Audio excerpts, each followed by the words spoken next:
Hello, আসসালামু আলাইকুম viewers. কেমন আছেন সবাই? আলহামদুলিল্লাহ, আমরা সবাই ভালো আছি। আজকের ভিডিও হচ্ছে অ্যাকোয়ারিয়াম নিয়ে। এই অ্যাকোয়ারিয়ামটা আমার ছেলের জন্মদিনে কালকে গিফট হিসাবে এনে দিয়েছে ওর বাবা। ছোটবেলা থেকে ওর একটা অ্যাকোয়ারিয়ামের খুবই শখ। ঘরে জায়গা ছিল না বলে ওর বাবা অ্যাকোয়ারিয়াম এনে দিতে পারে নাই। কোথায় রাখবে বলে এনে দিয়ে রোজ কান্নাকাটি করতো যে একটা অ্যাকোয়ারিয়াম আনার জন্য। তারপরে আনা হয়নি। ও মাছ কিনে কিনে আমরা যে পানি রাখি, ওই পানি রাখার ড্রাম খালি করে এই মাছ এখানে রাখতো।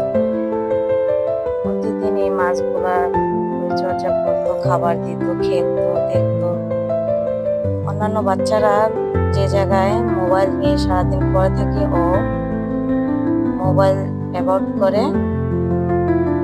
এই মাছগুলা দিয়ে খেলাধুলা করতো। একটু গাছ লাগানোর শখ আছে, গাছ লাগায় সে।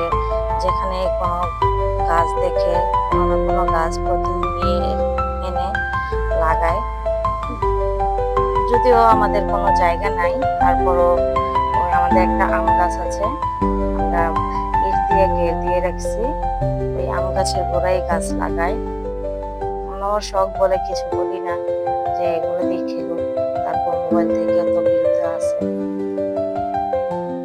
তাই ফাইনালি ও সফল হইতে পারছে। ও ড্রামের মাছগুলা কে যেন প্রতিদিন এসে নিয়ে যায়, আর মাছগুলো মাইরা ধুয়া মেরে ফেলেও যায়। তাই ওর বাবা কি করবে, প্রতিদিন কান্নাকাটি করে, তারপরে এটা নিয়ে আসছে ওর জন্মদিন গিফট হিসেবে। আপনারা সবাই ওর জন্য দোয়া করবেন। দেখেন কত সুন্দর করে অ্যাকোয়ারিয়ামটা সাজাইছে। নদীর শ্যাওলা এনে পাথর দিয়ে চাপা দিয়ে তারপরে এই শ্যাওলাগুলো দিয়ে অ্যাকোয়ারিয়ামটা সাজাইছে সুন্দর করে। যে পাথরগুলো দিয়ে ডেকোরেশন করছে। সবাই কমেন্ট করে জানাবেন আমার ছেলের এই ডেকোরেশনটা কিরকম হয়েছে।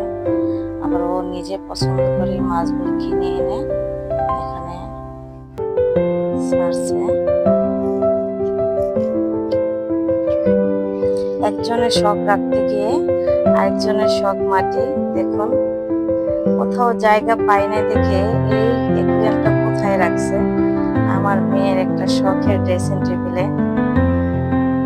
এখন আমার মেয়ে রোজই কান্নাকাটি করে, স্কুলে যাওয়ার টাইমে সে কিছুই করতে পারে না। ড্রেসিং টেবিলের সামনে এসে সে কিছুই করতে পারে না। কি করে একজনের শখ মাটি করা, আরেকজনের শখ রক্ষা করা। আপনারা সবাই দোয়া করবেন, দুজনের শখ রাখতে পারি ভবিষ্যতে, ইনশাআল্লাহ, যদি আমাদের সহায় হয়।